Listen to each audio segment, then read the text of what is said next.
कहानी की शुरुआत में हम स्पेस में उड़ते हुए एक वेलैंड यूतानी स्पेसशिप को देखते हैं, जिन्हें स्पेस में एक ककून जैसी चीज मिलती है और वो उसे अपनी शिप में ले आते हैं। जैसे ही उन्होंने उस ककून को अपनी शिप में लाकर काटा, उसके अंदर एक बहुत ही अजीब सा दिखने वाला क्रिएचर होता है। इसके बाद हम रेन नाम की एक लड़की को देखते हैं जो कि सो रही थी। दरअसल रेन एक जैक्सन स्टार नाम के माइनिंग प्लैनेट पर रहती है। इसके बाद हम रेन को एक एंडी नाम के लड़के के साथ बैठा हुआ देखते हैं। एंडी की बात करें तो वो एक रोबोट है जिसे कि उसके डैड ने रेन की रखवाली के लिए बनाया था और अब रेन उसे अपना छोटा भाई मानती है। जैक्सन स्टार की बात करें तो इस प्लैनेट से वही लोग जा पाते हैं जो कि वहां पर 12,000 घंटों का काम करने का कॉन्ट्रैक्ट पूरा करते हैं और आज रेन के भी 12,000 घंटे पूरे हो गए थे। इसलिए रेन एंडी को लेकर वेलैंड यूतानी के एक ऑफिस में जाती है, लेकिन रेन एंडी को बाहर ही छोड़कर अकेली ही अंदर चली जाती है। अंदर जाकर रेन वहां पर बैठी एक औरत को कहती है कि मेरे 12,000 घंटे पूरे हो गए हैं, इसलिए अब मुझे इवागा नाम के एक प्लैनेट पर जाना है। तभी वो औरत रेन को बताती है कि यहाँ पर मजदूरों की कमी होने के कारण अब सरकार ने ये कॉन्ट्रैक्ट 12,000 घंटे से 24,000 घंटे कर दिया है। ये सुनकर रेन बहुत ही ज्यादा परेशान हो जाती है। तभी रेन को बाहर से एंडी के चिल्लाने की आवाज आती है। जैसे ही रेन ने बाहर जाकर देखा, एंडी को कुछ बच्चे मार रहे होते हैं। रेन जल्दी से उन बच्चों को वहाँ से भगाकर एंडी को फिर से रिब्यूट करती है। इसके बाद वो दोनों बैठे ही थे कि तभी रेन के पास उसके एक्स बॉयफ्रेंड टेलर की कॉल आती है। वो रेन और एंडी को अपने पास आने के लिए कहता है। इसके बाद रेन सीधा टेलर के घर पर चली जाती है, जहाँ पर वो टेलर की बहन केया से मिलकर बहुत ही ज्यादा खुश होती है क्योंकि वो उससे बहुत टाइम बाद मिल रही थी। वहाँ पर टेलर का कजन भाई बिजोरन और उसके साथ उसकी गर्लफ्रेंड नवारो भी होती है। तभी टेलर रेन को बताता है कि हमने कल स्पेस में वेलैंड यूतानी कंपनी का एक बहुत ही बड़ा शिप देखा था जिसके अंदर कोई भी इंसान नहीं है और वहाँ पर क्रायोपॉड्स भी है जो कि हमें आराम से इगावा प्लैनेट पर पहुँचा देंगे, क्योंकि अगर हमने ऐसा नहीं किया तो हम यहाँ पर ये कॉन्ट्रैक्ट ही पूरे करते हुए मर जाएंगे और हम यहाँ से कभी भी बाहर नहीं निकल पाएंगे। इस पर रेन पूछती है कि आखिर मेरा तुम्हारे साथ क्या काम है। तब टेलर बताता है कि हमें एंडी की मदद चाहिए क्योंकि एंडी एक रोबोट है, इसलिए हम उसकी मदद से वहाँ के सिक्योरिटी डोर को खोल सकते हैं। क्रायोपॉड्स की बात करें तो ये वो डिवाइस है जिसमें सोकर वो हाइपर स्लीप से इगावा तक का सफर करेंगे। लेकिन रेन एंडी को भेजने के लिए बिल्कुल भी तैयार नहीं थी। वे कहती है कि मैं एंडी को मुसीबत में नहीं डाल सकती। तभी बिजोरन रेन को कहता है कि एंडी सिर्फ एक टीन का डब्बा है, उससे इतनी हमदर्दी जताने की बिल्कुल भी जरूरत नहीं है। ये सुनकर रेन गुस्सा होकर वहाँ से जाने लगती है। उसे जाते हुए देखकर टेलर जल्दी से जाकर रेन को रोकता है। वो रेन को कहता है कि मैं भी मेरे मोम डैड की तरह यहाँ पर नहीं मरना चाहता। ये सुनकर रेन भी उसके साथ जाने के लिए तैयार हो जाती है। इसके बाद सभी अपनी स्पेसशिप में बैठकर वहाँ से निकल जाते हैं। ऊपर स्पेस में जाते ही रेन सूरज को पहली बार देखती है। दरअसल रेन इगावा इसलिए जाना चाहती है ताकि वो उगते हुए सूरज को देख सके। जैसे ही वो सभी उस वेलैंड यूतानी शिप के पास पहुँचे, वो देखते हैं कि ये शिप सिर्फ 36 घंटे में एस्टेरॉयड बेल्ट से टकराकर तबाह हो जाएगा। ये देखकर टेलर सभी को कहता है कि हम सिर्फ आधे घंटे में अपना काम खत्म करके वापस शिप में आ जाएंगे। इसके बाद वो अपनी शिप को वेलैंड यूतानी शिप के साथ अटैच कर लेते हैं। शिप को उस वेलैंड यूतानी शिप के साथ अटैच करने के बाद टेलर एंडी को उस शिप के दरवाजे को खोलने के लिए कहता है। एंडी अपनी उंगली उस शिप के सिक्योरिटी सिस्टम में लगाकर उस दरवाजे को खोल देता है। ये सब एक कैमरा के जरिए शिप में बैठी रेन भी देख रही थी और इसके बाद वो तीनों एक वेंटिलेशन के जरिए उस शिप में एंटर हो जाते हैं। अंदर जाकर वो देखते हैं कि वहाँ पर जीरो ग्रेविटी है, लेकिन तभी ग्रेविटी आ जाती है जिसकी वजह से बिजोरन नीचे गिर जाता है। इतने में ही टेलर को भी वो क्रायोपोड्स मिल जाते हैं और टेलर एंडी की मदद से फिर से उन पॉड्स को बाहर निकाल लेता है। लेकिन टेलर देखता है कि उनमें सिर्फ 3 साल तक का ही फ्यूल बचा है, पर उन्हें तो 9 साल तक के फ्यूल की जरूरत है, तभी वो इवागा तक पहुंच पाएंगे। ये देखकर रेन उन्हें वापस आने के लिए कहती है, लेकिन टेलर वापस आने के लिए बिल्कुल भी तैयार नहीं था। वो अपने डिवाइस से चेक करता है तो उसे पता चलता है कि उसके कुछ दूरी पर क्रायोफ्यूल का चैम्बर है और वो उन क्रायोपोड्स को उस वेलैंड यूतानी शिप से रिलीज कर देता है ताकि नवारो उसे अपनी शिप में ले सके। नवारो भी ठीक ऐसा ही करती है और उन क्रायोपोड्स के उस वेलैंड यूतानी शिप से इजेक्ट होते ही उन्हें अपनी शिप में सेफली ले आती है। तभी केया को उल्टी आने लगती है और यहाँ पर हमें पता चलता है कि केया प्रेग्नेंट है। उधर वेलैंड यूतानी शिप में वो सभी एक जगह पर पहुँच जाते हैं जहाँ पर उन्हें पता चलता है कि ये शिप 2 अलग अलग हिस्सों में बांटा हुआ है, रोमुल्स और रोमस। उसी वक्त किसी बात पर बिजोरन की एंडी के साथ बहस हो जाती है। तब बिजोरन एंडी को नीचा दिखाने के लिए बताता है कि क्या तुम्हें रेन ने बताया नहीं कि तुम हमारे साथ इवागा नहीं जाने वाले हो, क्योंकि अगर तुम वहाँ पर गए तो रेन को जेल हो जाएगी। ये सुनकर एंडी कहता है कि अगर ये रेन के लिए अच्छा है तो ये मेरे लिए भी अच्छा ही है। दरअसल रेस एंडी को ये सब बताना तो चाहती थी, लेकिन उसमें कभी इतनी हिम्मत ही नहीं हुई कि वो एंडी को ये बात बता पाती। इसके बाद वो तीनों चलते चलते एक लेबोरेटरी में आ जाते हैं। उस लेबोरेटरी में बिजोरन शिप में बने बहुत ही बड़े होल से नीचे गिरने ही वाला था कि तभी एंडी उसे अपनी तरफ खींचकर बचा लेता है। तभी उन्हें वहाँ पर एक एंड्रॉइड रोबोट की आधी कटी हुई बॉडी मिलती है। एकदम से वो सभी बहुत ही ज्यादा घबरा गए थे क्योंकि उन्हें लगा कि ये किसी इंसान का शरीर है। फिर वो सभी उस क्रायोफ्यूल के चैम्बर तक पहुंच जाते हैं जिसके अंदर पानी भरा हुआ था। अंदर जाकर जैसे ही टेलर ने वो क्रायोफ्यूल के कैप्सूल निकाले, उसकी वजह से बीजोरन का हाथ जल जाता है और साथ ही वहाँ का सिक्योरिटी अलार्म भी चालू हो जाता है और वहाँ का टेम्परेचर तेजी से बढ़ने लगता है और साथ ही वहाँ पर लॉकडाउन भी लग जाता है, जिसकी वजह से वहाँ के सारे सिक्योरिटी डोर भी लॉक हो जाते हैं। लेकिन इस बार एंडी उसे अपनी उंगली से खोल नहीं पाता। तभी हम वहाँ पर कुछ अंडों को देखते हैं जो कि टेम्परेचर बढ़ने के साथ ही हिलने लगते हैं। उधर रेन और नवारो भी उनकी मदद के लिए वेलैंड यूतानी शिप में आ जाती है। रास्ते में रेन वही आधा कटा हुआ रोबोट देखती है और उसके अंदर से उसकी चिप निकालने लगती है ताकि वो उस चिप को एंडी में डालकर उस दरवाजे को खोल सके। लेकिन वो रोबोट रेन का हाथ पकड़ लेता है, पर तभी नवारो उस रोबोट में से उसकी चिप को निकाल लेती है, जिसकी वजह से वो रोबोट फिर से डीएक्टिवेट हो जाता है। इसके बाद वो दोनों सीधा वहाँ से उस क्रायोफ्यूल वाले चैम्बर के बाहर पहुँच जाती है और रेन टेलर को वो चिप देकर उसे एंडी में डालने के लिए कहती है। जैसे ही टेलर ने वो चिप एंडी में डाली, वो रिब्यूट होने लगता है और तभी उन अंडों में से बहुत सारे क्रिएचर निकलने लगते हैं। उनमें से एक क्रिएचर तो बीजोरन पर हमला कर देता है, लेकिन बीजोरन अपने पास रखी एक स्टिक से उसे दूर फेंक देता है। तभी एक दूसरा क्रिएचर टेलर पर भी हमला कर देता है, पर बीजोरन उसे अपनी स्टिक से करंट देकर टेलर के मुंह से दूर कर देता है, पर टेलर बेहोश हो जाता है। टेलर बेहोश होकर पड़ा ही था कि तभी एक क्रिएचर फिर से उस पर हमला करने ही वाला था कि तभी एंडी, जो कि रिबूट हो चुका था, वो उस क्रिएचर को उसकी पूंछ से पकड़कर दूर फेंक देता है और जल्दी से जाकर उस सिक्योरिटी डोर को खोल देता है और सभी लोग जल्दी से बाहर आ जाते हैं। लेकिन तभी सभी क्रिएचर भी उस डोर का शीशा तोड़कर उनका पीछा करने लगे। वो जल्दी से एक दूसरे चैम्बर में जाकर उसका दरवाजा बंद कर ही रहे थे कि तभी बंद होने तक उसमें से एक क्रिएचर भी वहाँ पर आ जाता है और वो नवारो के चेहरे को बहुत ही बुरे तरीके से जकड़ लेता है। बीजोरन नवारो के चेहरे से उस क्रिएचर को अलग करने की कोशिश करता है, लेकिन जितना ही बीजोरन उस क्रिएचर को नवारो के मुंह से दूर करने की कोशिश कर रहा था, वो क्रिएचर भी नवारो के गले को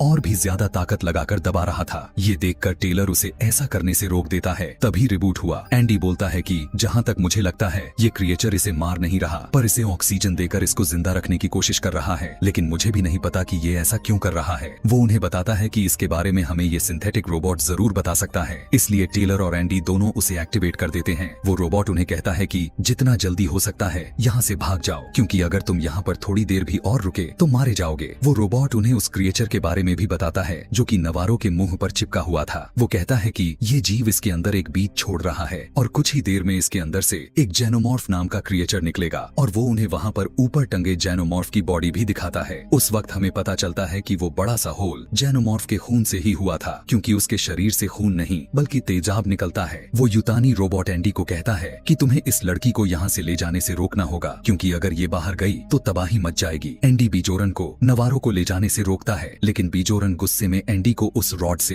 इलेक्ट्रिक शॉक देकर नीचे गिरा देता है और वो नवारो को लेकर वहाँ से निकल जाता है। इधर रेस एंडी को फिर से अपनी पास रखी एक चाबी से रिस्टार्ट कर देती है। रिस्टार्ट होने के बाद एंडी फिर से बीजोरन का पीछा करने लगता है, लेकिन वो नवारो को पहले ही वहाँ से भेजकर अपनी शिप को यूतानी शिप के एयरलॉक से लॉक कर लेता है। ये देखकर टेलर को बहुत ही ज्यादा गुस्सा आता है, क्योंकि बीजोरन उन्हें वहाँ से छोड़कर जा रहा था। उधर हम फिर से नवारो को देखते हैं, जिसकी हालत बहुत ही ज्यादा खराब होने लगी थी। जैसे ही उसने एक एक्सरे डिवाइस से अपनी चेस्ट को देखा, वहाँ से कुछ बाहर निकलने की कोशिश कर रहा था। वहाँ पर केया भी होती है जो कि उसे संभालने की कोशिश कर रही थी, लेकिन नवारो तड़पने लगती है और उसके पैर से उस शिप का कंट्रोलर हिल जाता है, जिसकी वजह से वो शिप तेजी से चलने लगता है। उसी वक्त केया देखती है कि नवारो की चेस्ट से एक क्रिएचर बाहर आने की कोशिश कर रहा था। तभी उसकी शिप भी यूतानी शिप के साथ टकरा जाती है। इतने में ही वहाँ बीजोरन भी आकर नवारो की ऐसी हालत को देख लेता है। तभी उनकी शिप यूतानी शिप से टकराते हुए एक जगह पर जाकर क्रैश कर जाती है। उधर शिप के टकराने की वजह से यूतानी शिप की दिशा बदल गई थी, जिस वजह से अब वो शिप उस एस्ट्रॉयड बेल्ट से सिर्फ 47 मिनटों में ही टकराने वाला है और उनका शिप भी इस शिप के दूसरी साइड पर क्रैश हुआ था। इसलिए अब उन्हें जल्दी से जल्दी वहाँ पर जाना होगा और वो जल्दी से उस तरफ भागने लगते हैं। उनके रास्ते में एक चैम्बर आता है जो कि उन क्रिएचर से भरा हुआ था।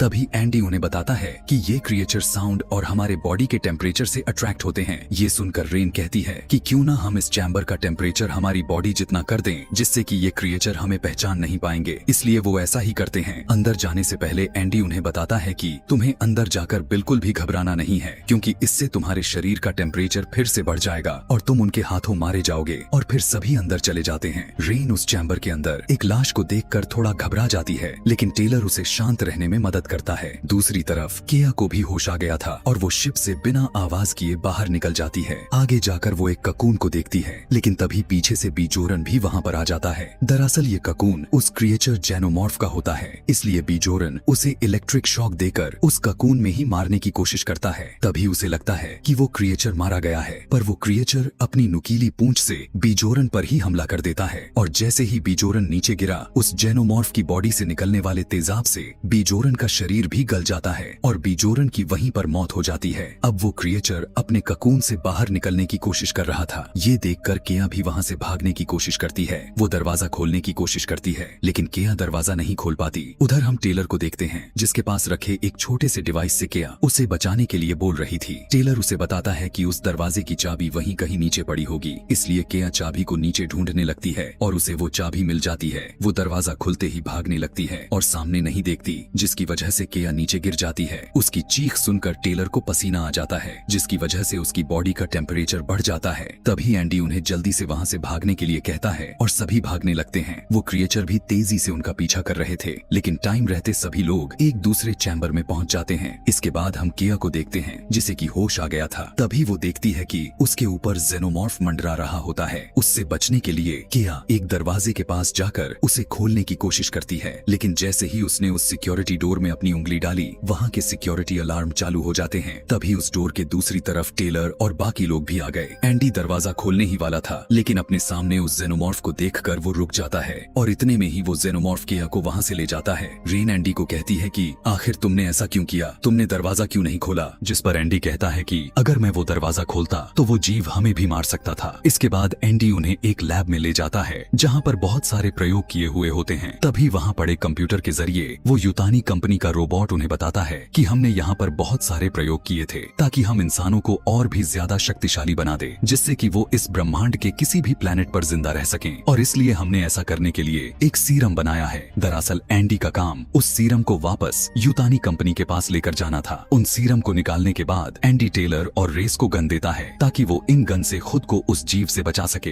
पर एंडी उन्हें समझाता है कि इसे उस जेनोमॉर्फ पर मत चलाना, क्योंकि उसके शरीर से खून की जगह तेजाब निकलता है और अगर ऐसा हुआ तो ये शिप उसके तेजाब से गलना शुरू हो जाएगा, जिससे कि हम यहीं पर मारे जाएंगे। और तीनों फिर से अपनी शिप की तरफ निकल जाते हैं। तभी हमें पता चलता है कि अब सिर्फ 20 मिनटों में ये स्टेशन एस्ट्रॉइड बेल्ट से टकराने वाली है। थोड़े आगे जाने पर वो एक ऐसी जगह पर पहुंच जाते हैं जहां पर उन जीवों के बहुत से ककून थे। एंडी उन्हें वहां से चलने के लिए कहता है कि तभी टेलर को अपनी बहन केया की आवाज सुनाई देती है, जिसे कि उस क्रिएचर ने ऊपर टांग रखा था।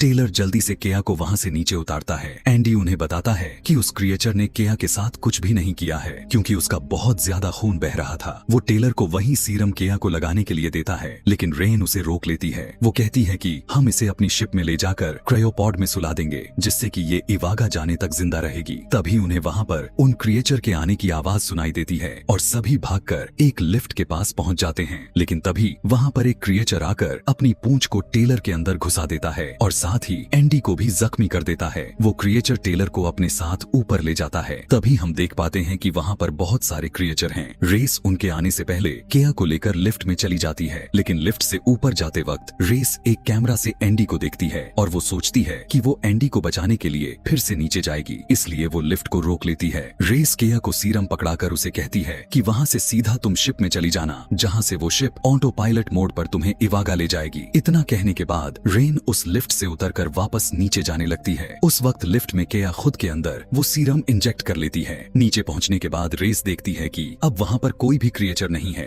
इसलिए वो जल्दी से एंडी के पास चली जाती है। वो एंडी के अंदर फिर से उसकी ओरिजिनल चिप डाल देती है, जिससे कि एंडी अब फिर से पुराना वाला एंडी में रिबूट हो जाता है। कि तभी फिर से वहाँ पर बहुत सारे क्रिएचर आ जाते हैं, जिन्हें देखकर एंडी और रेन वहाँ से भागकर एक दूसरी लिफ्ट तक पहुँच जाते हैं। लेकिन अब क्योंकि एंडी के अंदर कंपनी की चिप नहीं थी, इसलिए एंडी उस लिफ्ट के दरवाजे को भी खोल नहीं पाता। अब दोनों अपनी हिम्मत हार कर वहाँ पर बैठकर अपनी मौत का इंतजार करने लगते हैं, क्योंकि उनके पास बच निकलने का कोई भी रास्ता नहीं था। कि तभी रेस को एक आइडिया आता है। वो वहाँ पर जीरो ग्रेविटी सिस्टम को एक्टिवेट कर देती है, जिससे कि वो क्रिएचर हवा में उड़ने लगते हैं और रेन उन पर गोलियां चलाकर उन्हें मारने लगती है। वहाँ पर जीरो ग्रेविटी होने के कारण उनका तेजाब जैसा खून भी नीचे नहीं गिरता। रेस वहाँ पर मौजूद सभी क्रिएचर को मार देती है, लेकिन अब वो उस तेजाब से होते हुए दूसरी तरफ जाने लगते हैं। तभी रेन तेजाब उससे टकराने ही वाली थी कि तभी वो अपनी गन को चलाकर खुद को नीचे ले आती है। इसके बाद वो दोनों उसी लिफ्ट के पास आ जाते हैं, लेकिन वहाँ पर ग्रेविटी नहीं होती, इसलिए उन्हें बिना लिफ्ट के ही ऊपर जाना पड़ता है। दोनों वहाँ से जा ही रहे थे कि तभी एक जेनोमॉर्फ ने रेन का पैर पकड़ लिया, पर रेन उसे गोली मारकर अपने पैर को उससे छुड़ाकर ऊपर जाने लगती है। वो एंडी का हाथ पकड़ने ही वाली थी कि तभी वहाँ फिर से ग्रेविटी आ जाती है, जिससे कि रेन फिर से तेजी से नीचे गिरने लगती है। ग्रेविटी के आने से ऊपर से लिफ्ट भी बहुत तेजी से नीचे आ रही थी, लेकिन एंडी उसे बीच रास्ते में ही रोक लेता है। नीचे रेस को भी रास्ते में वो क्रिएचर पकड़ लेता है और नीचे से भी काफी सारे क्रिएचर उसकी तरफ बढ़ रहे थे, लेकिन तभी एंडी उस लिफ्ट को छोड़ देता है, जिससे सभी क्रिएचर उस लिफ्ट के नीचे दबकर मारे जाते हैं। पर रेन के पास वाला क्रिएचर अभी भी जिंदा होता है। वो रेन को मारने ही वाला था कि तभी ऊपर से एंडी गन से शूट करके उसे मार देता है। इसके बाद दोनों जल्दी से अपनी शिप में चले जाते हैं और रेन जल्दी से उस शिप को ऑटो पायलट मोड पर कर देती है और शिप उस यूतानी स्टेशन से निकल जाता है। उनके निकलते ही वहाँ पर बहुत ही बड़ा ब्लास्ट होता है, क्योंकि अब सारा का सारा स्टेशन उस एस्ट्रॉयड बेल्ट से टकराने लगा था। तभी रेन अपनी शिप को वहीं पर उस यूतानी रोबोट से डिस्कनेक्ट कर लेती है,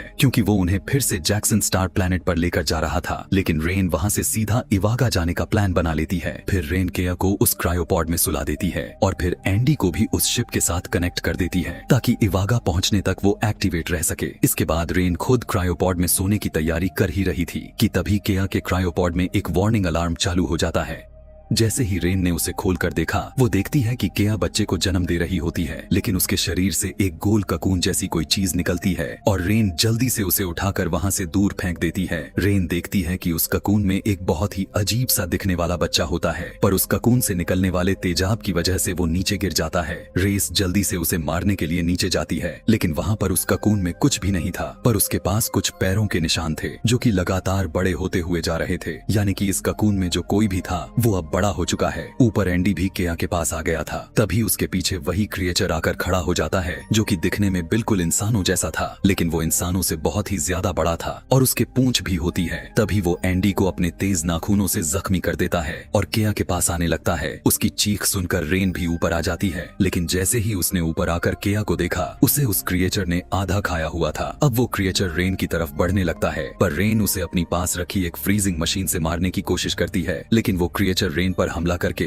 उस मशीन को नीचे गिरा देता है, जिसके कारण वहाँ पर फ्रीजिंग गैस फैलने लगती है। अब बहुत ज्यादा ठंड और उस गैस की वजह से रेन को सांस लेने में दिक्कत आ रही थी कि तभी वो जल्दी से जाकर एक सूट को पहन लेती है, पर तभी वो क्रिएचर भी वहाँ पर आ जाता है। इसके बाद रेन सीधा नीचे कूद जाती है। दरअसल उसका प्लान था कि वो उस क्रिएचर को नीचे वाले चैम्बर में ले जाकर उस चैम्बर को उनकी शिप से अलग कर देगी, लेकिन इसके लिए उसे 4 अलग अलग हैंडल खींचने थे। रेन 3 हैंडल तो खींच देती है, लेकिन जैसे वो आखिरी वाला खींचने लगती है, वहाँ पर वो क्रिएचर आकर उस पर हमला कर देता है और उसके बिल्कुल सामने आकर खड़ा हो जाता है। तभी रेन वहाँ पर पड़े उस ककून को देखती है, जिसके अंदर काफी सारा तेजाब पड़ा हुआ था। रेन उस तेजाब को पैर मारकर उसे शिप पर गिरा देती है, जिससे कि शिप का नीचे वाला सारा हिस्सा गलने की वजह से रेन और क्रिएचर नीचे गिर जाते हैं। रेन ने तो खुद को एक रस्सी से बांधा हुआ था, इसलिए वो बच जाती है और फिर से ऊपर आने लगती है, लेकिन ऊपर आते वक्त वो क्रिएचर रेन को पकड़ लेता है। वो रेन के सूट के मास्क को अपनी जीभ से तोड़ने ही वाला था कि तभी रेन अपनी उस रस्सी को खींचकर उस बचे हुए हैंडल को भी खींच लेती है, जिससे कि वो सारा का सारा चैम्बर नीचे गिर जाता है और रेन उस क्रिएचर से बच जाती है और उसकी शिप भी इवागा के लिए ऑटो पायलट मोड पर लग जाती है। ऊपर आने के बाद रेन एंडी को क्रायोपॉड में सुलाकर खुद भी उसके अंदर सो जाती है और इसी के साथ ये कहानी यहीं पर खत्म हो जाती है।